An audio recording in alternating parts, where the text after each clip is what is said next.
everybody, and welcome to the recording. So the purpose of today, after doing all the one-to-ones, I kind of thought it might be nice for me to share this recording of how to quilt for your bags that you're making. Everybody's bag's going to be slightly different, as we discussed, but I'm just going to focus on quilting and adding a zipper to the outside of this bag, and how to get round the bulk, you know, the issue of bulk, what you're going to have. So first thing to look at, we've got our pattern piece. You're going to cut 2 in calico, 2 in lining, and then if you're adding your quilting polyester, the quilting, this batting, I call it batting, some people call it quilting fabric. If you're adding that, you will cut 2, and you also have your zipper. So if we look at each piece, the front of mine we talked about is the calico. I've already drawn some quilting lines on it, and to save time I've also drawn on my 1 centimetre for the zipper, and I have drawn my stitch lines on, because that way I am telling myself this is where I'm going to sew. And I also know inside the rectangle is the pattern, the design that you've been doing. Outside the rectangle is the seam allowance. The next thing that we've got is we have got some batting or some quilting. It's made out of polyester. So I've got 2 ounce. It comes in 2 ounce, 4 ounce and 6 ounce. So 4 ounce would be the equivalent of 2 layers, and you can sort of see the thickness. 6 ounce would be the equivalent of around 3 to 4 layers. So like I say, for this one I have got a 2 ounce. So when you're gonna quilt something, you're gonna have to protect the layer of the quilting fabric on both sides, because you don't want this to go through your machine. So I've got a very fine piece of curtain lining. So that's the lining for the quilting fabric. I've got the quilting fabric on top, and then I have got my design on top. So that's 3 layers already. I have also got, this is the lining that I'm going to use. It's a piece of fabric by Clark & Clark's. Back to my layers. So I've got all my layers. I've got them all lined up, ready. So when you go and get your quilts made, generally what they'll do is they'll put pins in it. What we're going to do is they'll put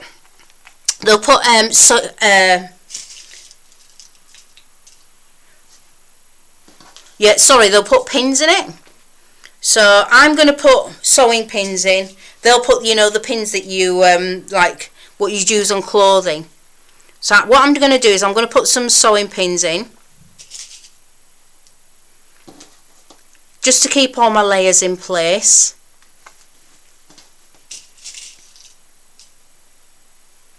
And the reason that I'm going to do that is because I am going to sew my quilt lines, but I'm also going to sew a running stitch just outside of this line that I've drawn.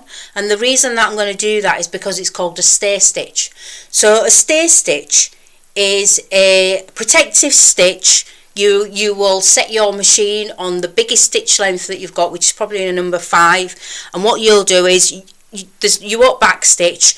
You will just run a stitch all the way along on the outside of this pencil line, and the purpose of the stay stitch is actually just to hold all the layers in place, and it's a stitch that you can take out afterwards. So finish pinning.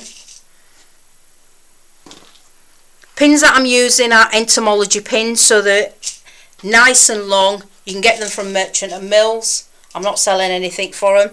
I'll just let you know that they are extremely long and extremely sharp as well. They're very fine pins.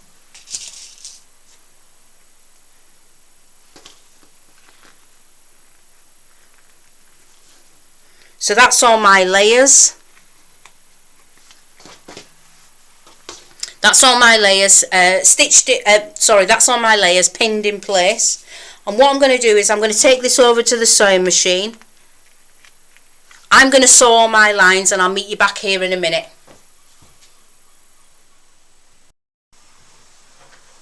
Right, we're back.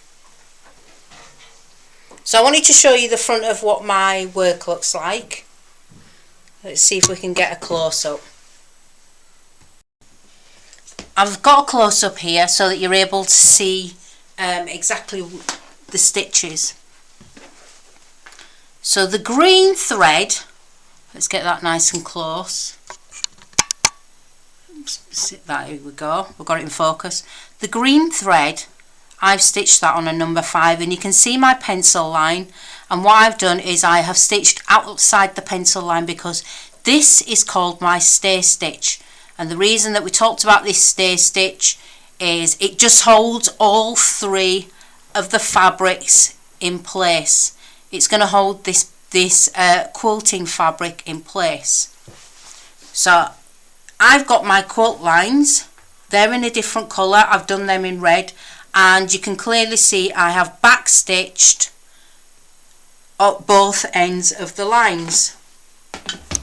You can tell this is the top because I've indicated that that's my zipper line and it's 1 centimetre, and I know it's the front because I've written on it that it's the front, and I've done this in pencil. You can do this with a water soluble marker to make it easy for yourself. So when I sewed my stay stitch line, and to prove that I haven't backstitched, you can see here where the threads are still hanging and the threads will come loose. I have left a long tail, as you can see, number 5 all the way around and come off at the end. The next thing that we're going to do is what's called grading your fabric, and the reason it's called grading is because what you're going to do is you're going to cut this extra piece of batting that is loose, this piece of the quilt fabric. So we've removed that, and the reason that we've removed that is because we don't really need it, and it means that there's less bulk when we turn everything through.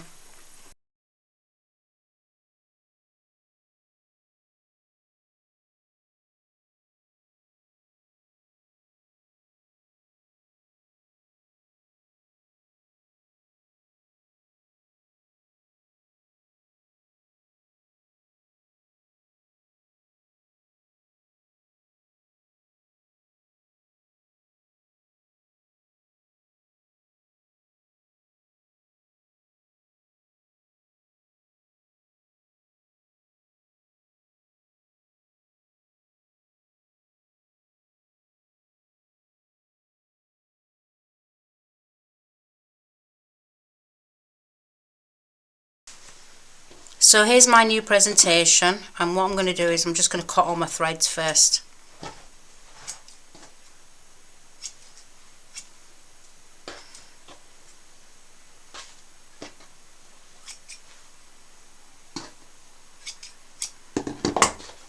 Going to remove my pins.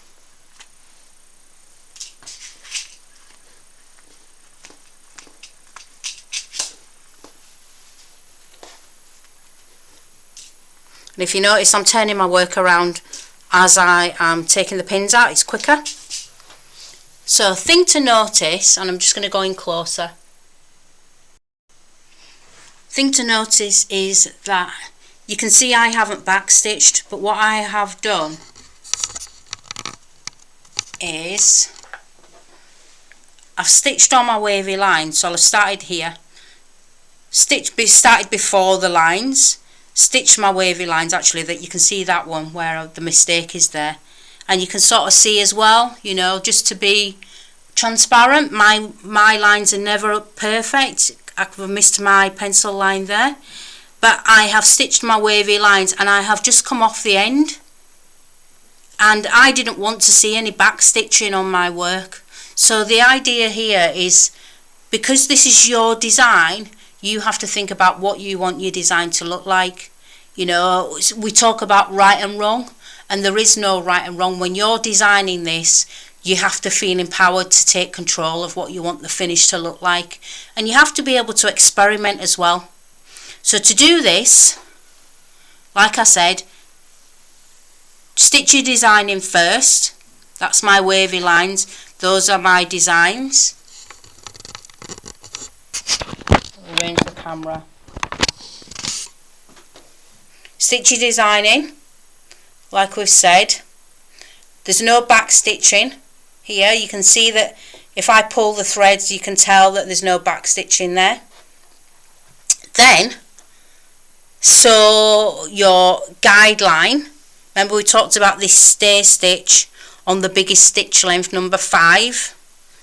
I started here at the top because you can see that's where the thread is loose, just to prove to you I haven't back stitched. Started there, did on my rectangle. Here it is, you can see there my rectangle. You can see it's outside of the pencil mark. You can tell there it's not 100% neat. It doesn't need to be because it's not going to be seen, and I've stitched all the way to the very end. And if I pull that thread, you can tell there's no back stitching, because it's called a stay stitch, because the only purpose of this particular seam here is just to hold all the fabrics together. And then because I know this is the top where the seam is narrow, we talked about removing the bulk, so I'm not even going to use a pair of scissors on this one. I'm just going to pull the bulk off.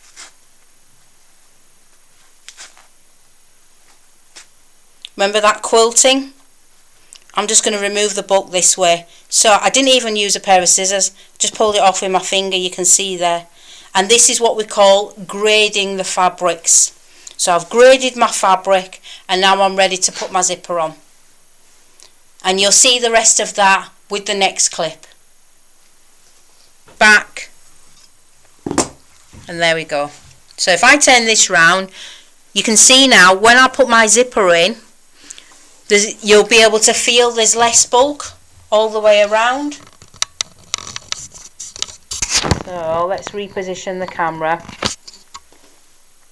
Okay, next thing we're going to do now is we treat this all as one piece of fabric now. So this is my front, it's all done, and I'm ready to start putting my zipper on, so I'm going to do that now. So if you remember, when we put a zipper on, we have the right side facing us. I have got my zipper that's going to go down in the centre. This is my zipper tab, it's faced up, and I'm going to turn it face down, and I'm going to place it in the centre. I'm not worried about where the tab is. The main thing that I'm focused on is that the zipper tape, this tape, is lined up with the edge of the fabric, as we talked about before. And then we talked about this zipper sandwich.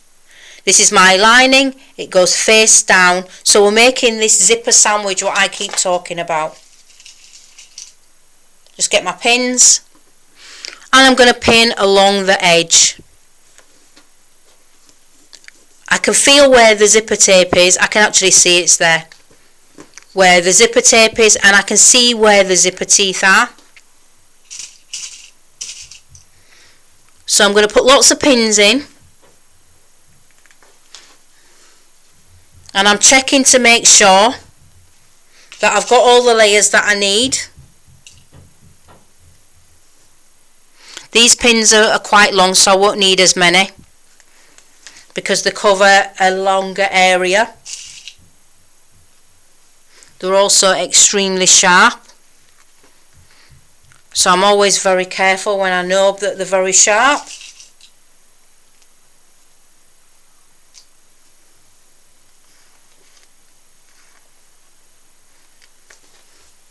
Okay,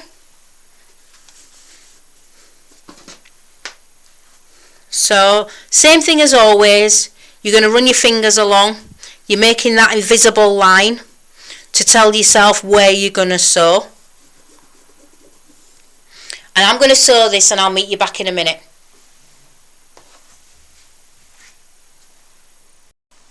Right, I finished sewing. There's my stitch line. I back stitched, sewed all the way to the end, and back stitched to secure both of the ends.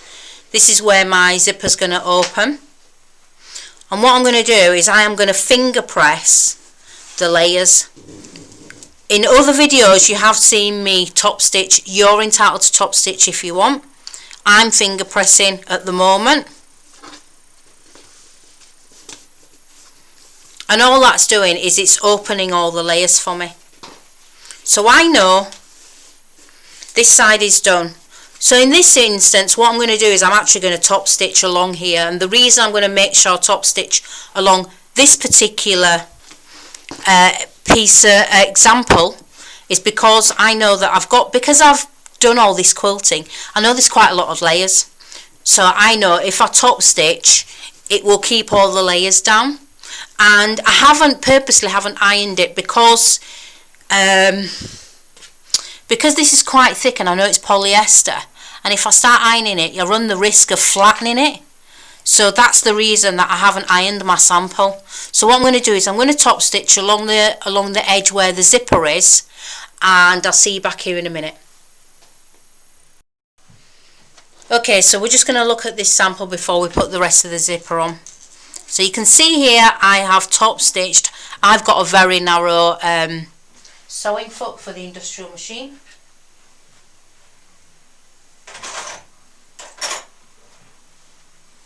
So it's a single-sided narrow foot.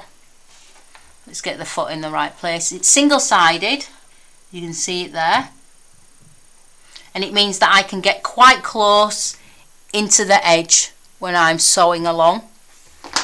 Also, I've got what's called a Teflon foot. So the nice thing about a Teflon foot, and you can get these for domestic machines, is that when you're sewing fabrics like this, sometimes they need a sewing foot that will allow them to glide over the bumps and the ridges. You might find this Teflon foot will be easy when you're making your bag as well. So if you practice your bag and it's giving you any problems, invest in a Teflon foot. You'll notice the Teflon foot, it has like a plastic piece and it'll have a metal body, and they're usually a couple of quid. Okay, back to the bag. We're going to continue adding the zipper. Same thing as last time. So I've written on, just for this example, this is the right side of the fabric, because we're going to continue that journey adding that zipper. We're going to put the zipper face down like we did before, and we're going to add the lining on top. On the other side of my bag, I've chosen not to have quilting, so my quilting is only on one side. And you can see I've got all my pieces lined up. My lining pieces are all lined up together, and I'm going to pin them. I'm going to check and pin them all really well.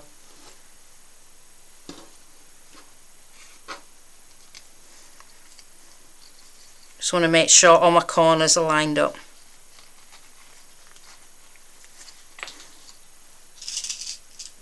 I'm adding quite a few pins because I need the fabrics to stay in place. This is always the point where they start to move out of position. And once they move out of alignment and you've put all that effort in to sew them, it can be quite frustrating. So before I start sewing, I've just realised one thing. I've got no stitch line on here. So what I'm going to do is I'm going to add my stitch line, because we talked about if I add a seam allowance, this seam allowance that will become my guideline for where I'm going to start sewing, it makes things easier. So I've added that line there. I know that's my guideline, so I'm going to reposition everything now.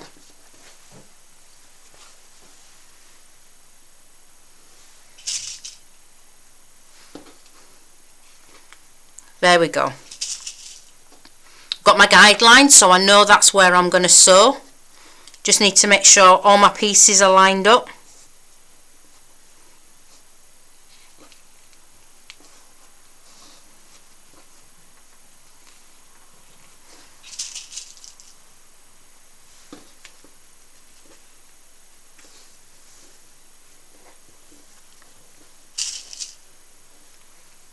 And I'm going to put lots of pins in, because if I pin lots, then I know none of the pieces are going to move.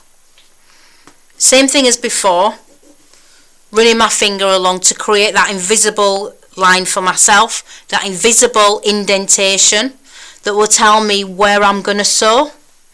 So I'm going to take this over to the machine, sew the other end of my zipper, and I'll be back in a second. So I'm back and I've done the second side. You can see it there. I haven't actually sewn that close, so you can sort of see the pencil mark. I've stitched behind the pencil mark, closer to the free edge, and that's really because I could feel where the zipper teeth were, and I needed to make sure that I'm not too close to the zipper teeth because I want to be able to open this bag. So I'm finger pressing it down with my nails. I know this is the inside of the bag. Oops, and I know this is the front of my bag here. Just going to move my threads out of the way and cut them.